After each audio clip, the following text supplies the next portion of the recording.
꼬마야, 게임은 그만하고 나가라고 했잖아. 지금 여긴 진지한 상황이야. 마이클 팀장의 차가운 목소리가 회의실에 날카롭게 울렸습니다. 14살 소년 준호는 손에 든 노트북을 꼭 쥐며 떨리는 목소리로 말했어요. 정말 중요한 단서를 찾았어요. 이건 단순한 랜섬웨어가 아니라 됐고 중학생이 뭘 안다고. 회의실 문이 쾅 하고 닫혔고 복도에 홀로 남은 준호의 눈에는 분노와 결의가 동시에 타오르고 있었습니다. 언젠가는 내 말이 맞다는 걸 알게 될 거야. 바로 그 순간 회사 전체에 빨간 경고음이 요란하게 울리기 시작했어요. 그로부터 몇 시간 전 실리콘밸리 한복판 테크노바 솔루션즈 로비에는 퇴근 시간이 다가와도 아직 분주한 움직임이 이어지고 있었어요. 유리문을 밀고 나가는 정장 차림의 직원들 사이로 구석 벤치에 홀로 앉은 한 동양계 소년의 모습이 눈에 띄었습니다. 이준호, 14살. 그의 낡은 노트북 화면에는 복잡한 암호화 코드와 방화벽 분석 프로그램이 가득했죠. 작은 이어폰을 꽂고 온라인 사이버 보안 강의에 완전히 몰두한 채 펜으로 메모를 끄적이고 있었어요. 또 저 아시안 키드네. 맨날 저기 앉아 있어. 게임하는 거 아니야? 맞아. 걔 청소부 아줌마 아들이지? 영어도 제대로 못하던데 뭘 저렇게 진지하게. 하하. 지나가던 백인 직원 2명이 수군거리며 비웃는 소리가 들려왔어요. 준호는 아무 말 없이 화면만 응시했지만 키보드를 잡은 손끝이 미세하게 떨리고 있었습니다. 몇 분 후 야간 청소부 유니폼을 입은 여성이 로비로 들어왔어요. 박수진, 준호의 엄마였습니다. 서툰 영어 때문에 항상 조심스러워하는 그녀는 아들을 향해 작게 손을 흔들며 다가왔죠. 준호야, 오늘도 추웠지? 엄마 일 금방 끝낼게. 응, 엄마. 나 괜찮아. 이 강의 들으면서 기다릴게요. 준호는 억지로 밝은 표정을 지으며 대답했어요. 하지만 그 순간 리셉션 데스크 근처에서 일하던 한 남자 직원이 짜증 섞인 목소리를 냈습니다. 수진 씨, 로비에서 애 좀 조용히 시켜요. 여기 회사 건물이라고요. 놀이터가 아니에요. 수진은 깜짝 놀라며 당황한 얼굴로 허리를 깊숙이 숙였어요. 죄송합니다. 제 아들은 그냥 컴퓨터 공부해요. 조용히 온라인 강의만 듣는 거예요. 공부요? 무슨 공부? 아까 보니까 게임 같던데요? 다른 직원이 끼어들었습니다. 진짜 웃기네요. 청소부 아들이 해킹이라도 배우나 봐요? 하하. 모욕적인 말들이 오가는 동안 준호는 천천히 고개를 숙인 채 노트북을 덮었습니다. 이어폰을 조용히 빼고 가방 속에 차근차근 정리했죠. 마치 아무 일도 일어나지 않은 것처럼요. 준호야, 괜찮아? 엄마의 걱정 어린 목소리에 준호는 애써 웃음을 지으며 대답했어요. 응, 엄마. 배고프지도 않고 그냥 좀 졸려서요. 하지만 그 순간 준호의 어두운 눈동자는 조용히 떨리고 있었어요. 가슴 깊은 곳에서 뜨거운 무언가가 울컥 올라오고 있었습니다. 사람들은 그를 단지 청소부의 아들로만 봤어요. 아무리 밤낮으로 컴퓨터를 파고들어도, 아무리 고급 보안 강의를 수십 개씩 듣고 공부해도 그 시선은 절대 바뀌지 않았어요. 마치 투명 인간처럼 그의 진짜 모습은 아무도 보려 하지 않았습니다. 로비 한쪽 벽면에 걸린 시계가 오후 6시 30분을 가리켰어요. 회사 사무실 불빛들이 하나둘씩 꺼져가고 청소도구가 바닥을 쓸어내는 소리만이 긴 복도를 따라 조용히 퍼져나갔습니다. 준호는 잠시 망설이다가 다시 노트북을 펼쳤습니다. 화면이 켜지자 중단되었던 강의 영상이 이어졌죠. 지능형 지속 위협 분석 기법이라는 제목이 떠올랐어요. 언젠가 준호는 마음속으로 조용히 중얼거렸습니다. 언젠가는 보여줄 거야. 내가 정말 어떤 사람인지. 그의 작은 목소리가 로비 공기 속으로 스며들었어요. 오늘 강의는 지능형 지속 공격 분석. 다시 시작해볼까? 노트북 화면 속 강사의 목소리가 다시 이어폰을 통해 흘러나왔고 준호는 다시 한번 깊은 집중 속으로 빠져들었습니다. 마치 그 모든 모욕과 무시를 에너지로 바꾸듯이요. 실리콘밸리의 저녁 하늘이 붉게 물들어가는 동안 한 소년의 조용하지만 뜨거운 다짐이 시작되고 있었습니다. 다음 날 아침 테크노바 솔루션즈는 평소와는 완전히 다른 분위기로 가득했어요. 로비에는 알록달록한 풍선 장식이 매달려 있었고 커피 머신 옆엔 축, 나스닥 상장이라는 커다란 문구가 붙어 있었죠. 직원들은 하나같이 밝은 얼굴로 출근했고 복도마다 기대감에 찬 웃음소리가 넘쳐났어요. 준호도 평소보다 조금 더 일찍 도착했어요. 엄마 수지는 미리 와서 사무실 내부 정리를 도왔고 준호는 여느 때처럼 로비 구석 벤치에 앉아 조용히 노트북을 꺼냈습니다. 화면 속엔 고급 암호화 알고리즘에 관한 강의가 재생되고 있었어요. 오늘은 정말 역사적인 날이야. 드디어 우리도 상장 기업이 되는 거구나. 직원들의 들뜬 대화 소리가 여기저기서 들려왔어요. 나스닥 상장 심사를 단 몇 시간 앞둔 회사의 분위기는 그야말로 축제 같았습니다. 시간이 흘러 오전 10시 정각. 갑자기 모든 것이 멈췄습니다. 뭐야 이거. 내 파일이 안 열려. 서버 접속이 완전히 끊겼어요. 처음엔 한두 명이 당황하는 듯 보였지만 불과 몇 분 만에 회사 전체가 술렁이기 시작했어요. 회의실 대형 스크린은 빨간 오류 메시지로 뒤덮였고 마우스를 연달아 클릭하는 소리만이 조용해진 사무실을 메웠죠. 정보기술팀장이자 보안 책임자인 마이클 존스는 급하게 개발자들을 불러 모았어요. 서버실에서는 긴박하게 기술 용어들이 오가고 시스템 재부팅이 반복됐지만 아무것도 해결되지 않았어요. 오히려 상황은 점점 더 악화되고 있었습니다.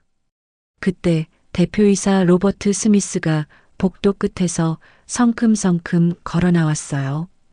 평소처럼 단정한 정장을 입고 당당하게 등장했지만 상황 보고를 듣자마자 그의 얼굴은 순식간에 일그러졌어요. 지금 도대체 무슨 일이 벌어지고 있는 겁니까? 나스닥 상장 심사까지 24시간도 안 남았어요. 이러다 상장이 무산되면 우리 회사는 완전히 끝장입니다. 회의실 문이 쾅 하고 세게 닫히고 직원들은 서로 불안한 얼굴을 마주보며 중얼거렸어요. 이거 진짜 농담이겠지? 정말로 서버가 전부 다운된 거야? 우리는 이제 어떻게 되는 거지? 청소구역 근처에서 일하던 수진도 불안한 눈빛으로 상황을 지켜보고 있었어요. 그녀는 복잡한 기술 용어들을 영어로 이해하기는 어려웠지만 사람들의 표정과 분위기만으로도 사태의 심각성을 충분히 느낄 수 있었죠. 준호는 그 모든 혼란스러운 광경을 조용히 지켜보고 있었어요. 그는 듣고 있던 강의를 일시정지한 채 주변에서 벌어지는 소동을 하나하나 눈에 담았습니다. 사람들은 단순히 서버 다운이라고만 반복해서 말하고 있었어요. 하지만 준호는 뭔가 이상하다는 직감이 들었죠. 이건 단순한 기술 오류가 아니야. 그의 예리한 눈은 사무실 내부 전광판에 깜빡이며 뜨는 코드 조각들을 유심히 보고 있었어요. 오류 메시지들 사이로 아주 짧은 명령어 하나가 순간적으로 지나갔거든요. 그것은 최근에 들었던 강의에서 봤던 정교한 침투형 사이버 공격의 전조 증상과 너무나 닮아 있었어요. 이건 누군가가 의도적으로 계획한 거야. 외부에서 벌어진 공격이라고. 그 순간부터 준호는 머릿속에서 여러 가설들을 빠르게 조합하기 시작했어요. 공격자의 목적, 타이밍의 의미, 공격 방식, 그리고 왜 하필 오늘이었는지까지. 하지만 아직 확실한 증거는 없었고 그저 14살 소년의 예리한 직감일 뿐이었죠. 한편 회의실 안에서는 고성이 계속 오가고 있었어요. 이대로 방치하면 고객 데이터까지 완전히 손상될 수 있어. 외부 보안업체에 긴급 연락했지만 최소 48시간은 걸린다고 합니다. 사무실 전체가 완전한 아수라장이 된 가운데 준호는 조용히 노트북을 닫고 가방에 넣었어요. 그의 눈빛은 평소보다 훨씬 단단해져 있었고 입술은 꾹 다문 채였어요. 그는 한 번 더 혼란에 빠진 회사 안을 천천히 둘러봤습니다. 엄마는 먼발치에서 걱정스러운 눈으로 자신을 바라보고 있었고 직원들은 모두 고개를 숙이거나 불안한 눈빛으로 키보드를 무의미하게 두드리고 있었죠. 그때 작은 속삭임이 준호의 입에서 새어나왔어요. 이런 일이 그냥 우연히 벌어질 리는 없죠. 테크노바 솔루션즈 역사상 가장 중요한 날이 최악의 위기로 변해버린 순간 한 소년의 예리한 관찰이 시작되고 있었습니다. 회사 안은 여전히 혼란스러웠어요. 모든 회의실 문이 굳게 닫혀 있고 유리창 너머로 보이는 사람들의 표정엔 초조함과 불안이 가득했죠. 직원들은 커피 한 잔 마실 여유도 없이 책상과 회의실을 끊임없이 오가며 각자의 자리에서 무언가를 해결하려고 필사적으로 애쓰고 있었어요. 그 가운데 로비 구석 벤치에 앉아있던 준호는 노트북 화면을 천천히 덮었어요. 그의 눈빛은 더 이상 단순한 중학생의 것이 아니었죠. 그 속에는 분노와 결의가 복잡하게 뒤섞여 있었어요. 이걸 그냥 보고만 있을 수는 없어. 준호는 무거운 가방을 메고 조용히 복도를 따라 걸어갔습니다. 엄마를 도와 청소를 했던 경험 덕분에 정보기술팀이 주로 사용하는 회의실이 어디에 있는지 그는 정확히 알고 있었어요. 복도 끝쪽 서버실과 가까운 곳에 위치한 그 회의실 말이에요. 회의실 문은 반쯤 닫혀 있었고 안에서는 백인 남성 5명이 큰 책상 위에 노트북들을 펼쳐두고 머리를 맞대고 있었습니다. 그 중심에는 정보기술팀장 마이클 존슨이 굳은 얼굴로 서 있었고 벽면 대형 스크린에는 끝없이 흘러내리는 로그 데이터들이 줄줄이 떠 있었죠. 준호는 회의실 문 앞에서 잠시 망설였어요. 심장이 빠르게 뛰었고 손바닥에는 땀이 촉촉하게 맺혔어요. 하지만 그는 한번 깊게 숨을 들이쉬고 용기를 내어 살짝 문을 두드렸어요. 잠깐만요. 회의실 안에 있던 5명의 개발자들이 동시에 고개를 돌렸어요. 키 작고 마른 동양계 소년이 문가에 조심스럽게 서 있는 모습을 보고 그중 한 명이 작게 비웃음을 터뜨렸어요. 게임은 그만하고 산책하러 왔나 보네. 아, 맞다. 저의 청소부 아줌마 아들이지? 몇 초간의 어색한 침묵이 흐른 뒤 준호는 떨리는 목소리로 용기를 내어 말을 이었어요. 제가 잠깐만 말씀드릴게요. 이건 일반적인 랜섬웨어 공격이 아니라 지능형 지속 위협 공격일 수도 있어요. 로그 패턴이 평소와 완전히 달라 보이거든요. 5명 모두가 어이없다는 듯한 표정으로 준호를 쳐다봤어요. 마이클 팀장은 눈썹을 깊숙이 찌푸리며 차가운 목소리로 물었어요. 너 지금 뭐라고 했냐? 지능형 지속 위협? 준호는 작게 고개를 끄덕이며 대답했어요. 네. 어제 온라인 강의에서 본 것과 비슷한 패턴이 있었어요. 인터넷 프로토콜 주소 흐름도 이상하고 특정 파일들만 집중적으로 타겟팅하는 것 같아서. 그 말이 끝나기도 전에 한 개발자가 큰 소리로 웃으며 끼어들었어요. 이야 게임만 하는 줄 알았는데 해커 지망생이었네. 이게 무슨 영화 같은 상황이야? 또 다른 개발자는 어깨를 으쓱이며 비아냥거렸죠. 요즘 애들 정말 무섭다니까. 청소부 아들이 갑자기 사이버 수사대원이 된 거야? 마이클은 짧고 날카롭게 한숨을 내쉬었어요. 그리고 완전히 무표정한 얼굴로 차갑게 말했어요. 지금 여기는 굉장히 진지한 상황이야. 시간 없어. 장난치러 온 거면 당장 나가. 장난이 아니에요. 저 정말로. 됐고, 나가라고 했잖아.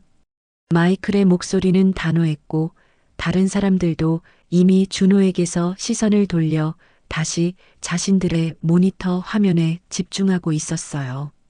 회의실 문이 천천히 하지만 단단히 닫혔고 준호는 텅 빈 복도에 홀로 남겨졌습니다. 그의 손은 여전히 조심스럽게 노트북 가방 끈을 잡고 있었지만 손가락 끝은 하얗게 질릴 만큼 꽉 쥐어져 있었어요. 가슴이 답답하게 조여왔고 눈앞이 순간적으로 흐려졌습니다. 그들이 웃던 표정, 비웃던 말투, 그리고 그 속에 담긴 당연하다는 듯한 무시가 가슴 깊숙이 박혔어요. 내가 아무리 똑똑해도 결국 그냥 청소부 아들일 뿐이구나. 그런 절망적인 생각이 머릿속을 스쳤지만 곧 준호는 이를 꽉 물고 스스로를 다잡았어요. 주먹을 단단히 쥔 채 복도 끝으로 향해 성큼성큼 걸어갔죠. 그는 회사 한편 아무도 찾지 않는 구석진 창고 옆 작은 벤치에 앉았어요. 청소용품들이 쌓여 있고 형광등 하나가 깜빡거리는 그 조용한 공간에서 준호는 다시 노트북을 꺼냈습니다. 주변에서 사용 가능한 와이파이 신호를 찾아 조심스럽게 접속하고 손가락을 움직여 여러 프로그램들을 차례로 실행했죠. 그의 눈빛은 이제 완전히 달라져 있었어요. 더 이상 상처받은 소년의 것이 아니라 무언가를 반드시 해내겠다는 강한 의지로 가득 차 있었어요. 어차피 아무도 내 말을 믿지 않을 거라면 내가 스스로 증명하는 수밖에 없어. 준호는 키보드 위에서 손가락을 빠르게 움직이기 시작했어요. 검은 배경의 터미널 창 위로 수많은 숫자와 명령어, 그리고 네트워크 로그들이 폭포처럼 빠르게 흘러내렸습니다. 형광등이 깜빡이는 어둠 속에서 그 누구도 주목하지 않는 구석진 자리에서 조용히 한 소년이 자신만의 전쟁을 시작했어요. 회사 전체가 혼란에 빠진 가운데 가장 어린 그가 가장 용감하게 나서고 있었습니다. 준호는 회사 한 구석, 청소도구 창고 옆 구석진 벤치에 조심스럽게 앉았어요. 사람들이 거의 다니지 않는 복도 끝이었고 창고 문 옆이라 아무도 신경 쓰지 않는 완벽한 은신처였죠. 그는 주변을 두세 번 신중하게 살핀 뒤 낡은 노트북을 천천히 열었어요. 부팅 소리는 미리 꺼두었고 타이핑은 조심스럽지만 빠르게 이어졌습니다. 기기 자체는 몇 년 된 중고품이었지만 준호에게는 어떤 최신 노트북보다도 익숙한 전장이었어요. 이게 정말 랜섬웨어라면 패턴이 이렇게 일정할 리가 없는데. 준호는 검은 배경에 터미널 창을 띄운 채 회사 내부의 공개 네트워크와 관리되지 않는 외부 포트들을 조심스럽게 탐색하기 시작했어요. 그는 미리 학습해둔 네트워크 분석 도구와 오픈소스 보안 프로그램들을 차례대로 실행했죠. 화면에는 끝없이 흘러내리는 데이터들이 가득했어요. 준호의 눈은 그 복잡한 숫자와 코드들 사이에서 이상한 패턴을 찾아내려고 집중하고 있었습니다. 이건 정말 이상해. 그의 예리한 눈에 띈 것은 로그 파일 안에 규칙적으로 찍히는 하나의 인터넷 프로토콜 주소였어요. 특정한 시간 간격마다 동일한 경로로 접근을 시도하는 명확한 흔적이 있었어요. 정상적인 네트워크 트래픽이라면 이런 반복적 패턴은 절대 나타나지 않아야 해. 준호는 더욱 집중해서 그 데이터 흐름을 추적해 나갔어요. 그리고 마침내 한 가지 중요한 사실을 발견했죠. 그 의심스러운 주소가 평소에는 절대 접속되지 않던 기밀 프로젝트 폴더에만 침입을 시도하고 있다는 점이었어요. 재무팀 문서, 신제품 기획서, 고객 데이터베이스, 중요한 정보만 쏙쏙 골라서 들어가려고 하네. 이것은 더 이상 단순한 시스템 오류도 우연한 실수도 아니었어요. 명백한 의도를 가진 정교한 사이버 공격이었죠. 그것도 굉장히 치밀한 방식의 침입이었어요. 지능형 지속 위협, 즉 장기간 잠복형 공격이라는 개념이 머릿속에서 선명하게 떠오르기 시작했어요. 준호는 긴장한 나머지 손으로 노트북 옆면을 조심스럽게 문질렀어요. 손바닥에 살짝 땀이 묻어 있었습니다. 마음은 긴장되었지만 머릿속은 점점 더 또렷하고 명확해지고 있었어요. 그는 다시 로그 파일들을 세심하게 뒤적이며 추적을 계속했어요. 네트워크 트래픽 기록에 남겨진 의심스러운 인터넷 프로토콜 주소를 끈질기게 따라가다 보니 어느 순간 외부로 연결되는 결정적인 단서가 나타났죠. 가상 사설망을 몇 차례 거쳐 교묘하게 가려진 주소였지만 마지막 연결 지점에서 허술하게 남겨진 실마리 하나가 모든 것을 드러내 주었어요. 이거 테크글로벌? 그 회사 이름은 테크노바의 오랜 경쟁사였어요. 몇 차례 대형 프로젝트 입찰에서도 치열한 경쟁을 벌였고 이번 나스닥 상장 발표 이후 업계에서 견제가 더욱 심해졌다는 소문도 돌고 있었죠. 준호는 타이핑하던 손을 멈추고 잠시 멍하니 화면을 바라봤어요. 정말로 그들이 이번 상장을 막으려고 이런 짓을? 이제 이것은 더 이상 단순한 기술적 문제가 아니었어요. 한 기업의 운명을 좌우할 수 있는 정보 전쟁의 현장이었죠. 그리고 그 치열한 싸움의 한가운데에 아무도 주목하지 않았던 14살 소년이 홀로 서 있었어요. 바로 그 순간 회사 내부 방송 스피커에서 대표이사의 긴급한 목소리가 울려 퍼졌습니다. 현재까지 시스템 복구가 전혀 이루어지지 않아 나스닥 상장 심사에 매우 큰 차질이 예상됩니다. 모든 부서는 즉시 비상 대응 방안을 마련해서 제출해 주시기 바랍니다. 순간 회사 전체가 다시 한번 소란스러워졌어요. 회의실 투명한 유리창 너머로 직원들이 급하게 몰리기 시작했고 복도 곳곳에 긴장감이 물결처럼 퍼져나가고 있었어요. 준호는 노트북 화면을 닫지 않았어요. 오히려 그는 더욱 신중하게 증거가 될 만한 로그 파일들을 안전한 곳에 백업하고 중요한 네트워크 트래픽 그래프들을 차례로 캡처해서 따로 정리했어요. 그리고 메모장을 열어 자신이 발견한 내용을 체계적으로 정리한 요약 보고서를 타이핑하기 시작했죠. 의심 인터넷 프로토콜 주소, 접근 경로 기밀 데이터 폴더 반복 침입 시도, 주요 타깃 재무 정보, 신제품 기획, 고객 정보, 가상 사설망 경유 흔적 다수 발견, 최종 접속 추적 결과 테크글로벌 네트워크, 공격 방식 분석 지능형 지속 위협 패턴 장기간 잠복 후 동시 다발 공격. 이 정도 증거면 충분히 설명할 수 있을 거야. 이제 이걸 반드시 누군가에게 보여줘야 해. 준호는 키보드에서 손을 떼며 깊숙이 숨을 들이켰습니다.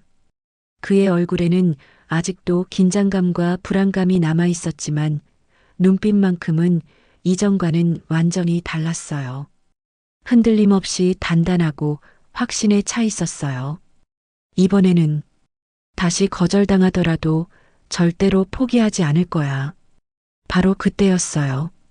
멀리 복도 저편에서 지나가던 직원 한 명이 구석진 벤치에 앉아 있는 준호를 잠깐 힐끔 쳐다보았지만 그냥 무관심하게 지나쳐갔어요.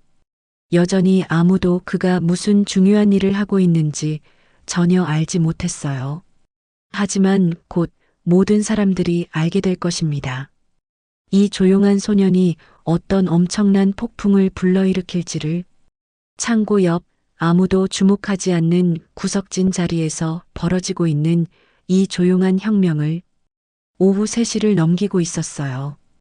밖은 맑고 햇살이 따사롭게 내리쬐고 있었지만 테크노바 솔루션즈 사무실 안의 공기는 무겁고 답답하기만 했죠.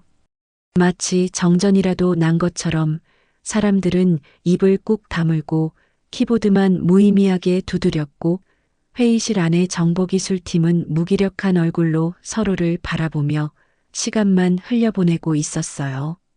준호는 손에 노트북을 단단히 들고 다시 그 회의실 앞에 서 있었어요. 이번에는 완전히 달랐어요. 손에는 정확한 증거와 체계적으로 정리된 분석 보고서, 그리고 흔들리지 않는 자신감이 있었습니다. 이번에도 무시당한다면, 그래도 난 끝까지 갈 거야. 그는 노크조차 하지 않고 당당하게 문을 열었어요. 이제 더 이상 주저하지 않았죠. 회의실 안에 있던 5명의 개발자들이 동시에 고개를 돌렸습니다. 마이클 팀장은 즉시 인상을 찌푸렸고 다른 사람들은 익숙하다는 듯 피곤한 얼굴로 그를 쳐다봤죠. 또 왔어? 게임하다가 지루해졌나 보지. 하지만 이번에는 준호가 단호하게 말을 이었어요. 이번엔 확실한 증거가 있어요. 이거 정말 심각한 문제예요. 회의실 안이 순간 조용해졌어요. 준호는 침착하게 노트북을 열고 미리 준비해둔 로그 파일과 캡처한 화면들을 차례로 보여줬어요. 이 인터넷 프로토콜 주소 보세요. 계속 반복적으로 우리 회사 내부 기밀 폴더에 접근하고 있어요. 평범한 랜섬웨어 공격이 절대 아니에요. 이건 지능형 지속 위협 공격이에요.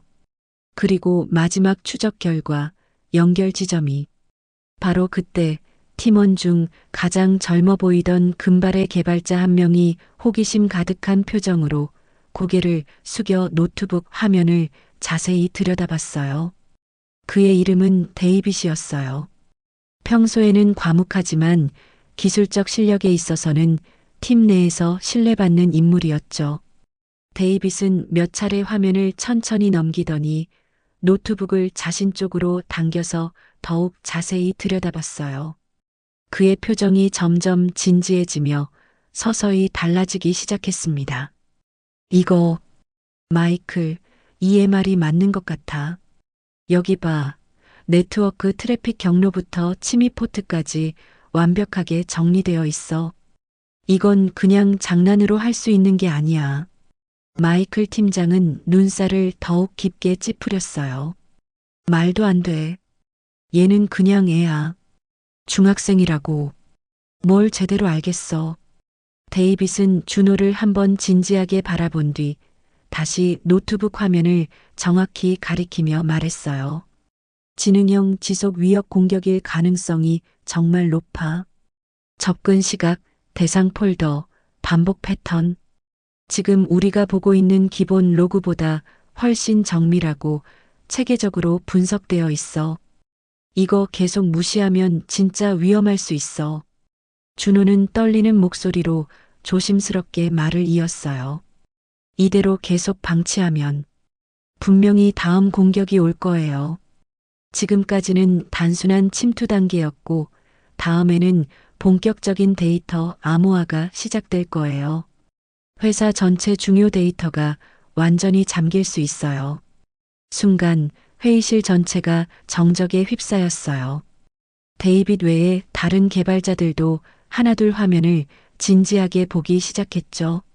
한 명은 머리를 극적이며 곤란한 표정을 지었고 또 다른 사람은 화면을 확대해서 세심하게 살펴보기 시작했어요. 바로 그때였습니다. 갑자기 사무실 전체에 날카로운 경고 알림음이 요란하게 울리기 시작했어요. 회의실 밖의 직원들이 우왕좌왕하며 황급히 자리에서 일어났고 복도 곳곳에서 당황한 목소리들이 터져 나왔습니다. 백업 서버도 완전히 접속이 안 돼요. 개발팀 문서 전체가 암호화되어 버렸어요. 이건 진짜로 당하고 있는 거예요. 회의실 안도 동시에 긴장감에 휩싸였어요. 마이클조차 깜짝 놀라며 자리에서 벌떡 일어나 급하게 자신의 노트북을 열었죠. 준호는 침착하게 하지만 단호한 목소리로 말했어요. 말씀드렸잖아요. 이제 진짜 공격이 시작된다고요. 데이빗은 잠시 말없이 노트북 화면을 응시하다가 천천히 덮고는 준호를 똑바로 바라보며 말했어요. 준호, 혹시 내가 분석한 자료 더 자세히 볼 수 있을까? 그 순간이었어요. 처음으로 누군가가 그의 이름을 제대로 불러준 것은 그 한마디가 준호의 가슴 속에서 뜨겁고 커다란 무언가를 울렸어요. 갑자기 불쑥 올라오는 감정을 간신히 억누르며 그는 작지만 확신에 찬 목소리로 고개를 끄덕였어요. 네, 기꺼이 도와드리겠어요. 회의실 밖에서는 여전히 혼란이 계속되고 있었지만 그 작은 공간 안에서는 무언가 새로운 변화가 시작되고 있었습니다. 한 소년의 목소리에 귀 기울이기 시작한 첫 번째 어른이 나타난 것이었어요. 마이클 팀장은 여전히 의심스러운 눈빛이었지만 데이빗의 진지한 표정을 보며 잠시 망설이고 있었어요. 회사 전체가 위기에 빠진 지금 어떤 가능성이라도 놓칠 수는 없었으니까요. 준호는 노트북을 다시 열며 마음속으로 다짐했어요. 이번이 진짜 기회야. 절대 놓치지 않을 거야. 사무실 곳곳에서 급하게 마우스를 클릭하는 소리와 키보드를 두드리는 소리가 마치 전쟁터의 북소리처럼 엇갈리며 퍼져나갔어요. 긴박한 분위기가 회사 전체를 휘감고 있는 가운데 회의실 한편에서는 이전과는 완전히 다른 새로운 기류가 흐르기 시작했죠. 준호야, 이쪽 로그 파일 한번 분석해 줄래? 네. 지금 침입하고 있는 인터넷 프로토콜 주소가 아까 발견한 그 주소랑 구조적으로 비슷해요. 그런데 접속 포트가 완전히 다르네요. 좋아. 그럼 여기서 일단 막아보자. 접근 권한 제한을 걸고 백도어 탐지 스크립트를 돌려볼게. 데이빗과 3명의 젊은 개발자들이 준호 주위에 촘촘히 모여 앉아 있었어요. 겉보기에는 초등학생처럼 어려 보이는 소년이 숙련된 개발자들 사이에서 빠르게 코딩하고 전문적인 설명을 덧붙이는 모습은 처음 보는 사람에게는 그야말로 충격적인 광경이었죠. 이게 해커들이 임시로 만든 파일 전송 서버예요. 이 경로를 통해서 우리 회사 데이터를 빼내고 있어요. 어떻게 그걸 찾아낸 거야? 네트워크 패턴이 계속 반복되고 있었어요. 경로명이 2번씩 중복되게 꼬여 있어서 정규 표현식 필터를 써서 추적했어요. 뭐라고? 정규 표현식 필터? 중학생이 그런 걸 써? 이거 진짜 농담이 아니었구나. 개발자들의 눈빛이 점점 달라지기 시작했어요. 처음에는 단순한 놀람이었고 그 다음에는 경탄이었죠. 그리고 마침내는 진정한 존중이라는 감정이 서서히 스며들기 시작했어요. 회의실 밖에서는 여전히 마비된 시스템 때문에 모든 직원들이 분주하게 움직이고 있었지만 이 작은 공간 안에서는 아주 조심스럽게 해결의 실마리가 하나씩 엮이고 있었어요. 준호는 회의실 벽면의 커다란 모니터에 복잡한 로그 데이터를 띄우며 차근차근 설명했어요. 이게 해커가 남긴 디지털 발자국이에요. 저쪽 코드는 일반적인 정상 프로그램처럼 보이지만 내부 깊숙한 곳에 시간 지연 명령이 교묘하게 숨어 있어요. 정확히 2시간 후에 자동으로 대규모 암호화가 시작될 거예요. 데이빗이 심각한 표정으로 모니터를 응시하다가 천천히 고개를 끄덕였어요. 그럼 지금부터 할 수 있는 모든 보안 조치를 동시에 실행해야겠네. 백업 데이터 긴급 이동, 서버 우회 경로 설정, 불법 접근 완전 차단까지 전부 다 한 번에.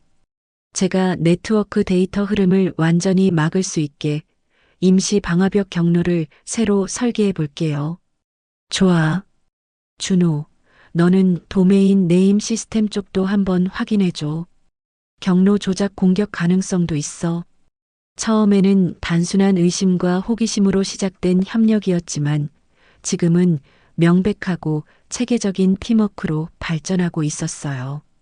그리고 놀랍게도 그 협력의 정확한 중심에는 14살 소년 준호가 자리 잡고 있었죠. 바로 그때 마이클 팀장이 급하게 회의실 문을 열고 들어왔어요. 그는 안쪽에서 벌어지고 있는 상황을 한눈에 훑어보더니 즉시 얼굴을 찌푸렸어요. 지금 도대체 뭘 하고 있는 거야? 데이빗이 침착하고 단호한 목소리로 대답했어요.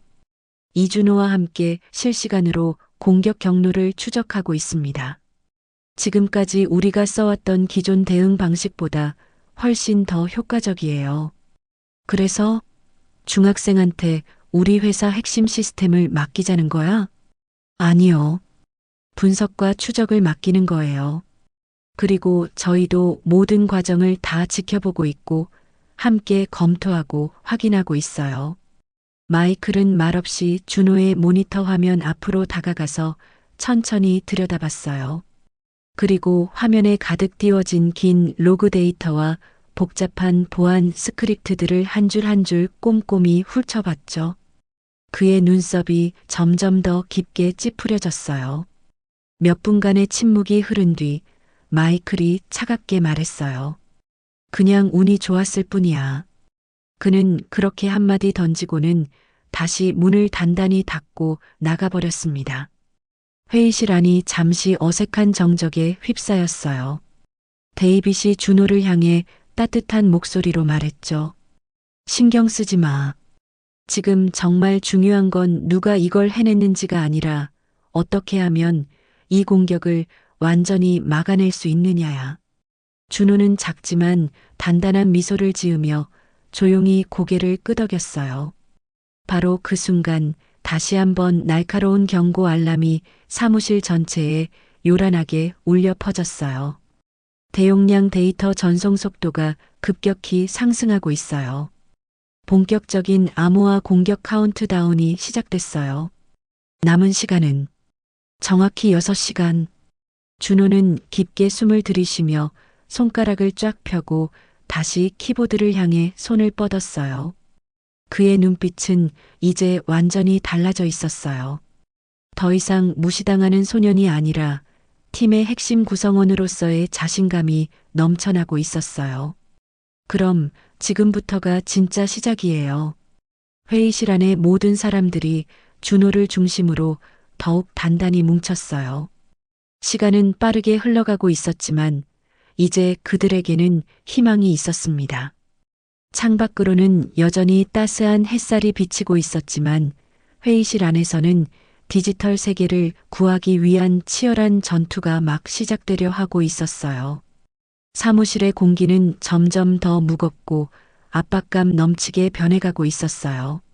하루 종일 끊임없이 울려 퍼지는 경고 알람과 시스템 다운 메시지, 그리고 무정하게 흘러가는 시계 소리까지 모든 것이 직원들의 신경을 한 지점으로 바짝 조이고 있었죠. 회의실 안에서는 준호와 데이빗 그리고 젊은 개발자들이 고개를 맞대고 쉴 틈 없이 데이터를 분석하고 있었어요.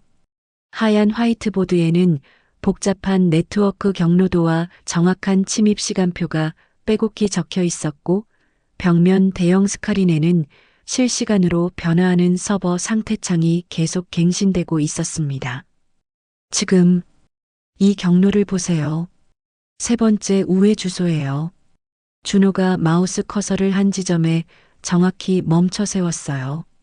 이건 우리 내부 서버에서 바깥으로 빠져나간 흔적이 아니에요. 아예 외부에서 내부로 정기적으로, 계획적으로 접속한 명확한 증거예요. 데이빗이 눈을 가늘게 뜨며 화면을 따라 추적했어요. 가상 사설망 우회만 무려 4단계네. 그런데 여기 마지막 최종 접속지가 테크글로벌 네트워크? 순간 회의실 안의 모든 사람들이 화면을 향해 완전히 굳어버렸습니다. 설마 테크글로벌? 그 회사 맞죠? 이번 나스닥 상장 경쟁사. 준호는 더욱 조심스럽게 백업 로그 파일들을 차례로 열었어요. 이 경로를 통해서 정기적인 데이터 통신이 오간 게 정확히 3주 전부터예요. 지난주에 공격 도구들을 배치했고 오늘 아침 9시부터 자동 실행 타이머가 작동 중이에요. 이 정도면 법정에서도 통할 완벽한 증거잖아. 데이빗이 깊은 한숨을 내쉬며 말했어요. 바로 경찰에 신고하면 모든 게 끝나는 거 아냐? 하지만 그 말에 옆에 있던 다른 개발자가 심각한 표정으로 고개를 저었어요. 문제는 바로 그거야.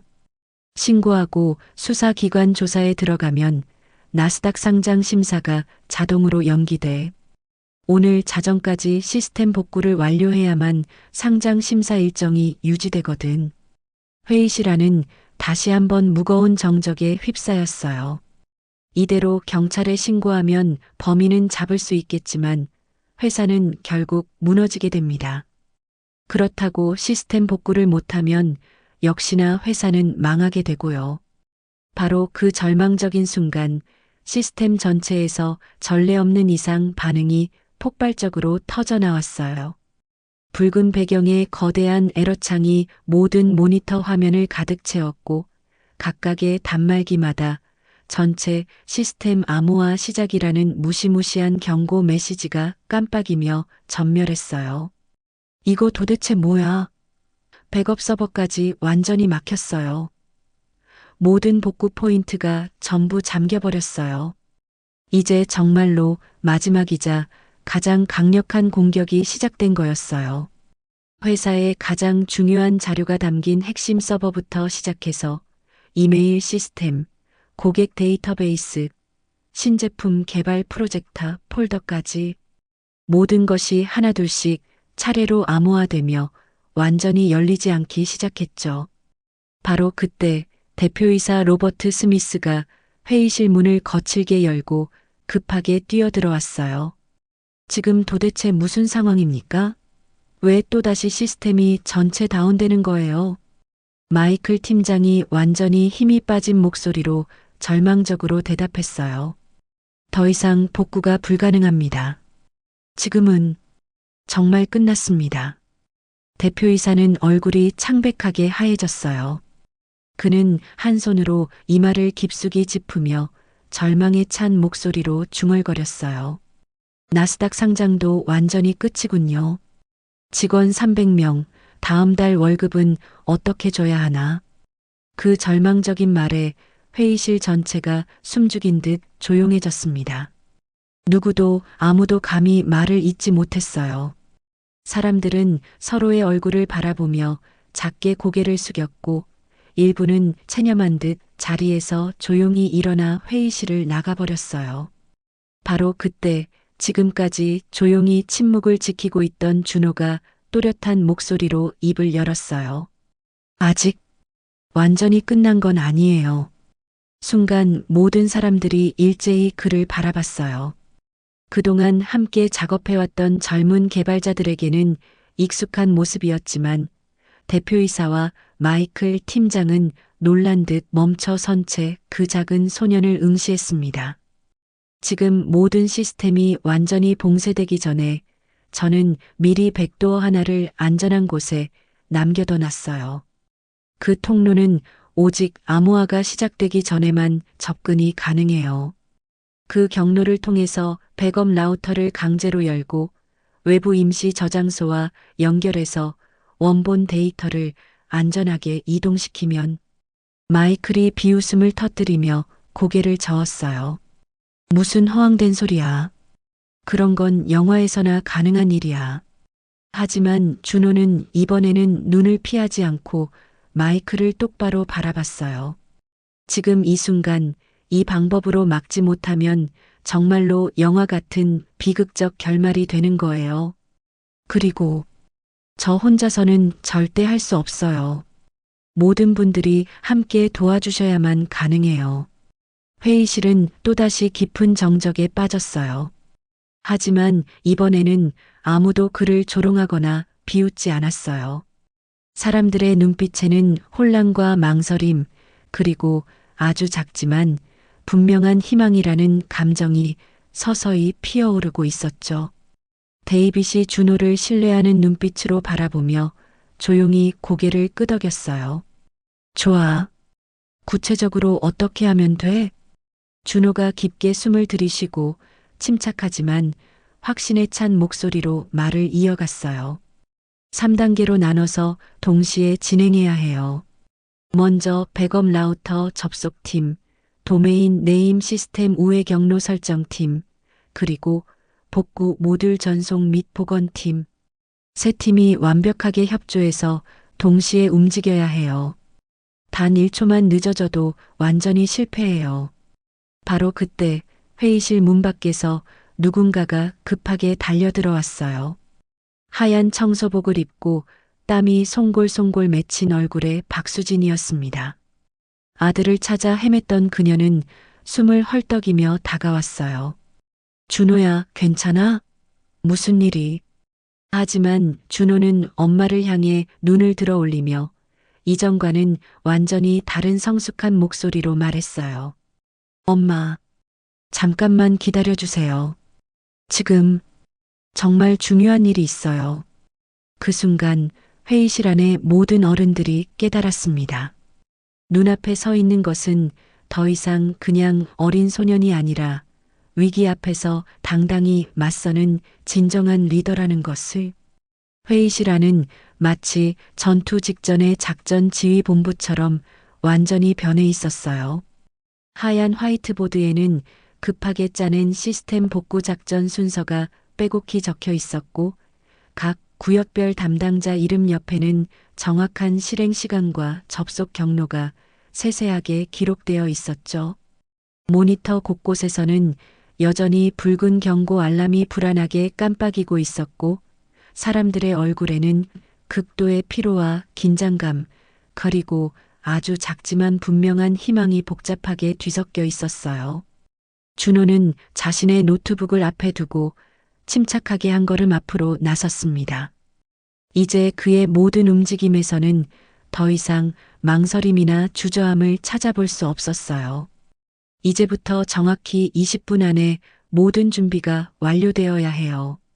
복구 라우터가 열릴 수 있는 시간은 딱 7분뿐이에요. 그 짧은 시간 동안 3개의 독립된 경로에서 중요 데이터를 동시에 이동시키고 암호화 루틴을 완전히 우회해야 해요. 그의 목소리는 흔들림 없이 단호했고 14살 소년의 어린 얼굴에서는 상상할 수 없을 만큼 성숙하고 차분한 리더십이 자연스럽게 흘러나왔습니다. 도메인 네임 시스템 팀은 데이빗이 맡아주세요. 백업 라우터 관리는 엘리사, 그리고 전송 데이터 암호화 우회는 제가 직접 담당할게요.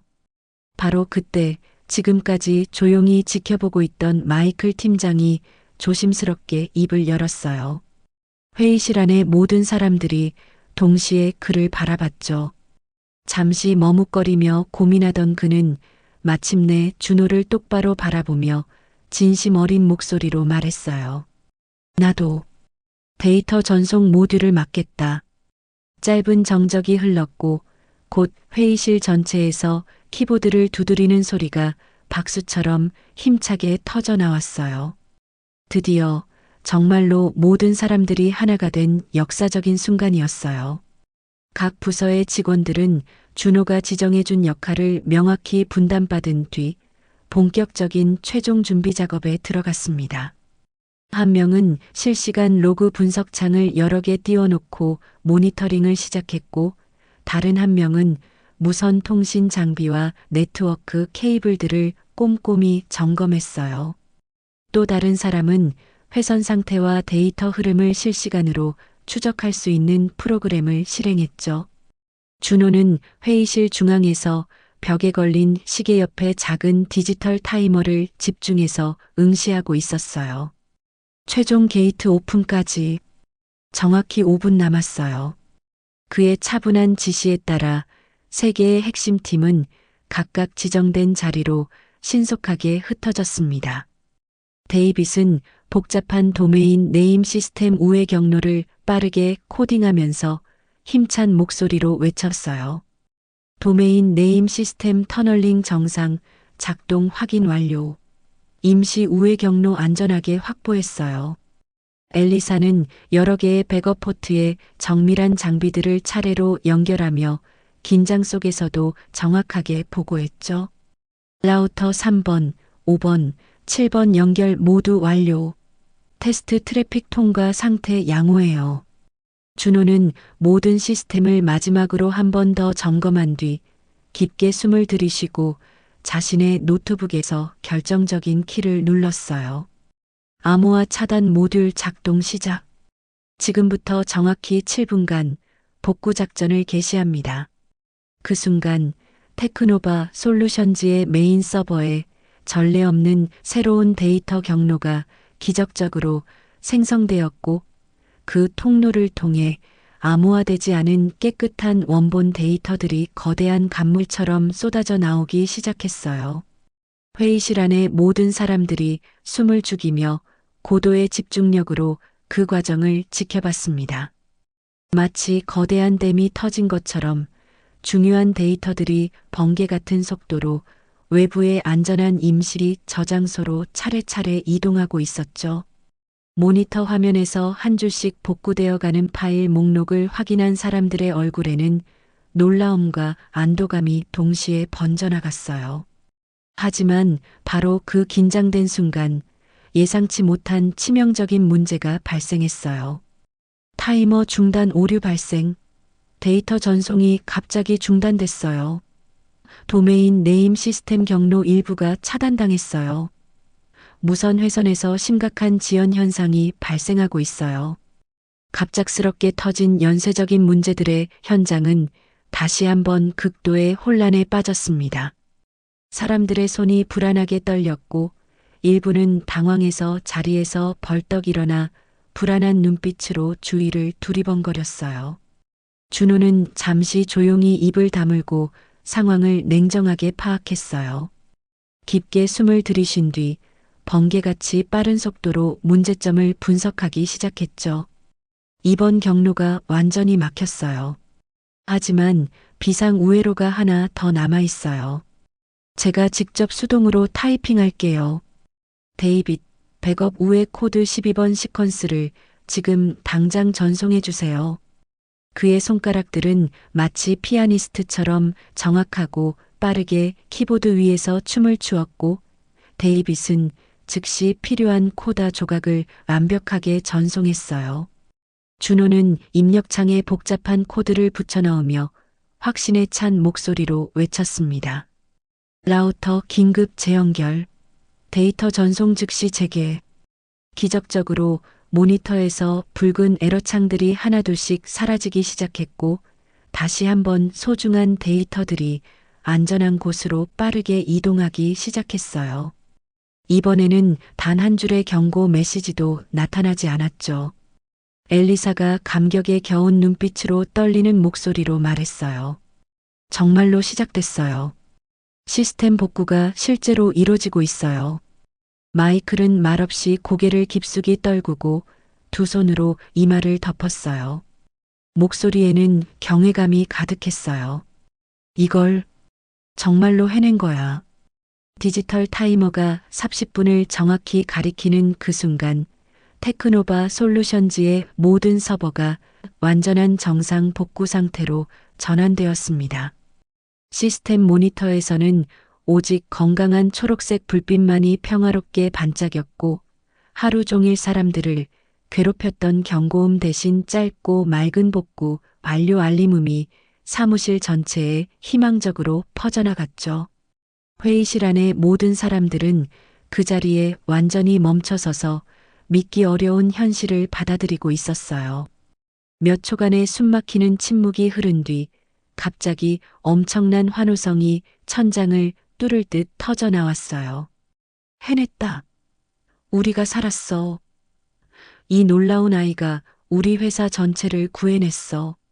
그 뜨거운 환호와 감동의 정확한 중심에 서 있는 사람은 바로 14살의 한국계 소년 이준호였습니다. 회의실 문 옆에서 모든 과정을 지켜보고 있던 엄마 박수진은 더 이상 눈물을 참을 수 없었어요. 그녀는 눈물을 흘리며 아들에게 달려가 꼭 안아주었어요. 준호야, 엄마가 정말 미안해. 너는 정말로 대단한 아이구나. 준호는 엄마의 품에서 조용하고 따뜻한 미소를 지었습니다. 그리고 회의실 벽에 자랑스럽게 걸려있는 테크노바 솔루션즈 회사 로고를 바라보며 마음속으로 생각했죠. 사람들은 처음에는 날 전혀 믿지 않았지만 이제는 내가 정말 누구인지 모두 알게 됐어. 그 순간 준호는 더 이상 무시당하는 청소부의 아들이 아니었어요. 그는 진정한 사이버 영웅이 되어 있었습니다. 다음 날 아침 테크노바 솔루션즈 본사 앞에는 평소와는 완전히 다른 놀라운 광경이 펼쳐져 있었어요. 정문 앞마당에 진을 친 수많은 기자들과 방송 카메라들, 보안팀이 설치한 질서, 유지용 통제선, 그리고 무엇보다 직원들의 얼굴에는 밤새 고생한 피로의 흔적 대신 환희와 기쁨이 가득 차 있었죠. 사무실 1층 로비에는 직원들이 삼삼오오 모여서 각자의 스마트폰 화면을 들여다보며 신기한 듯 중얼거리고 있었어요. 주요 경제 뉴스 방송 화면에는 믿기 어려운 자막들이 계속해서 흘러나오고 있었죠. 14세 한국계 소년 대규모 사이버 공격에서 회사 전체를 구해내다. 테크노바 솔루션즈 사이버 위기 완전 극복하고 나스닥 상장 성공. 청소부 아들의 놀라운 반란. 진짜 실력이란 과연 무엇인가? 준호는 엄마 수진과 함께 회사 로비에 도착했어요. 전날 밤을 거의 뜬 눈으로 지새운 얼굴이었지만 그 어느 때보다도 단단하고 자신감 넘치는 빛이 그의 눈동자에서 느껴졌죠. 회사 로비에 있던 모든 사람들의 시선이 일제히 그들 모자에게 쏠렸어요. 예전 같으면 수군거리거나 모른 척 지나쳤겠지만 오늘만큼은 완전히 달랐어요. 저 친구가 바로 그 준호야? 그 천재 해커 소년? 우리 회사를 구해낸 그 아이. 저렇게 어린데. 준호는 갑작스러운 관심에 약간 당황한 듯 엄마의 손을 꼭 쥐었어요. 바로 그 순간 엘리사와 데이빗이 밝은 표정으로 다가왔고 뒤이어 정보기술팀 구성원 대부분이 하나둘씩 그 주위로 모여들기 시작했어요. 준호, 정말 축하해. 너 아니었으면 우리 모두 다 실업자가 될 뻔했어. 어제 내 모습 진짜 너무 멋있었어. 따뜻한 인사들이 끝나기도 전에 멀리서 대표이사 로버트 스미스가 천천히 걸어오는 모습이 보였어요. 평소처럼 단정한 정장에 깔끔한 넥타이를 메고 있었지만 그의 표정에는 여유로움 대신 진심 어린 감사와 존경의 마음이 가득 담겨 있었어요. 그는 모든 사람들이 보는 앞에서 멈춰서서 로비 전체에 들리도록 명확하고 진심 어린 목소리로 말했어요. 여러분, 우리는 어제 진정한 기적을 직접 경험했습니다. 그리고 그 놀라운 기적의 중심에는 우리가 처음에는 제대로 보지 못했던 진짜 인재가 있었습니다. 그는 준호와 수진을 향해 천천히 깊숙이 고개를 숙였어요. 준호, 그리고 박수진 씨. 우리의 편견과 무관심으로 인해 너무나 많은 소중한 것들을 놓쳤습니다. 마음 깊은 곳에서 진심으로 사과드립니다. 로비 곳곳에서 자발적인 박수가 우렁차게 터져나왔어요. 엄마 수지는 감격으로 눈가가 빨갛게 붉어졌고 준호는 겸손하게 고개를 숙여 정중하게 인사했죠. 바로 그때 마이클 팀장이 사람들 사이를 헤치며 앞으로 나왔어요. 며칠 전까지만 해도 준호를 차갑게 문 밖으로 내쫓던 바로 그 사람이었어요. 그는 준호 앞에 조용히 멈춰서더니 진심이 담긴 눈빛으로 바라보며 손을 정중하게 내밀었어요. 준호, 나보다 훨씬 뛰어난 사람을 만났을 때 그것을 솔직하게 인정하는 것도 진짜 엔지니어가 가져야 할 자세라고 생각해. 만약 괜찮다면 내가 내 멘토 역할을 맡아주고 싶다. 준호는 놀란 눈으로 마이크를 한참 바라보다가 잠시 망설인 뒤 따뜻한 미소와 함께 그의 손을 꼭 잡았어요. 그 짧은 악수는 어떤 긴 대화보다도 더 많은 의미를 담고 있었죠. 대표이사는 감동적인 분위기 속에서 다시 중요한 말을 이어갔어요. 우리는 이준호 군에게 테크노바 솔루션즈의 정식 사이버 보안 컨설턴트 계약을 공식적으로 제안할 예정입니다. 물론 학교 수업이 모두 끝난 이후 시간에만 한정해서 본인의 완전한 자율의사에 따라 참여하시게 됩니다. 로비 전체에서 더욱 큰 박수가 울려 퍼졌고 감동받은 몇몇 직원들은 눈물을 닦아내고 있었어요. 그 따뜻하고 벅찬 광경 한가운데서 수지는 떨리는 손으로 아들의 손을 더욱 꼭 쥐었어요. 준호야, 엄마가 정말 잘못 생각했었어. 컴퓨터 공부 계속해도 된다고 말해놓고 사실은 속으로 겁이 났었거든. 그런데 너는 정말로 놀라운 아이였구나. 준호는 말없이 따뜻하고 환한 미소를 지었어요. 그 미소 속에는 지금까지 쌓여왔던 모든 외로움과 분노, 억울함과 상처, 그리고 그 모든 시련을 꿋꿋하게 이겨낸 작은 영웅의 당당함과 자부심이 고스란히 담겨 있었죠. 잠시 후 감동적인 순간이 지나가자 사람들은 각자의 업무로 돌아갔어요. 하지만 지나가는 모든 직원들의 시선에는 이전과는 완전히 다른 존경과 친근함이 가득했어요. 준호는 로비 구석, 그가 항상 혼자 앉아있던 그 익숙한 벤치에 가방을 내려놓고 자연스럽게 앉았어요. 오래되고 낡은 노트북을 조심스럽게 펼치고 늘 그랬던 것처럼 익숙한 학습 화면을 켰죠. 이제는 아무도 그를 이상하게 쳐다보거나 비웃지 않았어요. 오히려 지나가던 한 직원이 친근하게 말을 걸었어요. 오, 우리 천재 해커님께서 또 새로운 공부를 시작하시는군요. 그 농담 섞인 말에 준호는 부끄러운 듯 쿡 웃었어요. 그리고 노트북 화면을 조용히 바라보며 마음속 깊이 생각했어요.